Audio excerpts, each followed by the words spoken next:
I want to see is I want to make sure that her hips are low. Okay. I'm not worried about shoulders as much as time. All I'm really worried about is that rolling action. We talked about it. When you come in for the penultimate, the knee's kind of bent like this, and what happens is the knee gets pulled here, and this whips through. Okay. And the reason we want that to here is because it's called stretch reflex. So from here, this leg gets pulled here. Okay, there's big separation, like Coach was saying here for the takeoff. There's another stretch reflex here that drives the knee across. Okay, so right here we're just working on good. So she's keeping her hips low, keeping them through. Kind of see she's got her shoulders through. She's planting. Linda, you want to try this now? Okay, so this is the first time she's ever done it, so this is good. Okay, so she's coming rotational. She's gonna make sure good. So she naturally does go real far back. Good. And the big thing is, okay, stop there. Okay.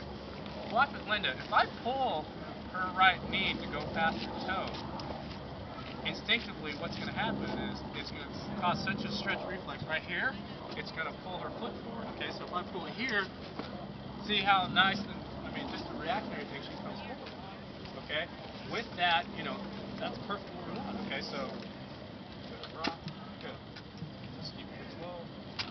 Good. And the reason we want to keep our hips low is we don't want our athlete, we're talking about that big drop like that, like Coach Darcy's athlete was doing. We're actually teaching what we want is the hips to drop and then go up. Okay, and that's what we're teaching. Let's do one more time so you can see it actually slow. She's coming off, nice foot bridge plant. Okay, that's a great position because then certain things will happen from there. Okay, from here, then what's going to happen? Nice tight thing, and it's going to come across in essence. Okay, I know that's exaggerated, but that's kind of what we're doing. So this is working penultimate. Do 3 sets of like 6. Question. Do you do both sides so they can keep the body balanced? These I'm not more like a lot of that stuff where it's not. I'm not worried about this. I will have them do both sides, but like early on, we won't even be in the high jump. We'll just be on the track, and we'll just do this like this, and this will be part of our tendon, ligament, hip kind of thing. Okay. Can you have your long and triple jumpers do it? Or your long jumpers do it? Okay. Still working that penultimate. All right. So we're just right now getting more specific with as far as the penultimate. Okay, I have a question. Where's the takeoff point? Where you have your the takeoff point? You have it in this area right here. How about here? How deep do you want them to go? I don't want to steal Coach Darcy's thunder, so I'm not gonna. All right. Well, it's very important. Yeah. No. It's one of the most important things. I think, just my opinion is 90% of high jump can be corrected by their takeoff spot. Okay, that's my opinion. And the reason is because if you're too close, you're going to jam your ankle. Your height's going to be behind the bar. Someone had a question or a comment earlier about how their athlete keeps hitting the bar off and catching it right here. They're too close to the bar. Okay, it's that simple. That's a simple correction. So where do I want it? For my men, I have it at 4. Okay, 4 my steps. I take 4 steps. I go 1 step in from the standard.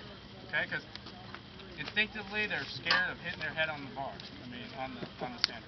That makes sense. That makes sense. So I go 1, 2, 3, 4. Put your foot there. Put your jump foot there. Okay. Well, here. No. We'll go over here. I want you to be comfortable. From the inside standard. Okay. Oh, that was more right there. Put your takeoff foot right. Now stand next to me. So it's about the same as having an arm distance away. Okay. Now if they take off correctly, knees in good position, okay, like this.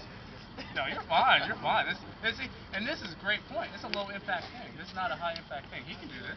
You got stability. He can do it. So he's in good position here. Put that right foot back a little bit more. There. This is great takeoff.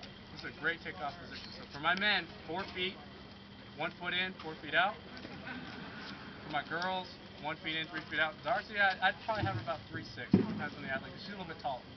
All right, so I don't want her to be. Kayleen, I might have at 4 feet out. Okay, because she's 6'2", so I want to make 3. 6'1", but. You're a lot taller than me. I'm jealous. I wish I was taller. Okay, so it depends, but I say 3 for the women, 4 feet for the men. Do you determine where they take off? Yes. I think it's so important out of everything that you do, you determine where they take off. Because where does an athlete want to take off? I've never met an athlete that wants to take off from here. Yeah, hardly ever. 90% of them want to take off right here, way too close. Now, I'd love it if an athlete took off from here, because that means they better be running fast. But you got the professional high jumpers. They're jumping out here. They're jumping 7, 8 feet away from the bar, because with that kind of speed, bringing 8 or 9 meters per second, they're gonna get there. Okay, they're gonna get there. You don't ever see a high jumper jumping and landing back on the track, even though we're scared more than anything of doing it. Okay, I think here you got to be cautious, especially in high school. Okay, from takeoff, because what happens? Do what I did in high school. I missed the mat, landed on the grass. Okay, so you need to be, and again, a lot of them are scared to hit their head on the standing chair. So I always say foot inside. So that's just mine. Is there scientific proven? No, they actually say straight out from the stand. Okay, I just, for my rule of thumb, all the athletes I've coached, I put a foot inside the center. Okay, they don't have that. It takes out that scare, the frightening of hitting the center. Okay, so that is important. Okay, that is important. So yes, should we do the drills when we're doing the penultimate drills for the fact that our takeoff spot's there and have the hurdles here? Yes. Okay, because we want to simulate as much visually as what we're going to do for the event. Okay, so I'd even have the bar. The girl, I'd have it up to 6'4". For a guy, I might have it at 7, because I want him to see it so much. Now,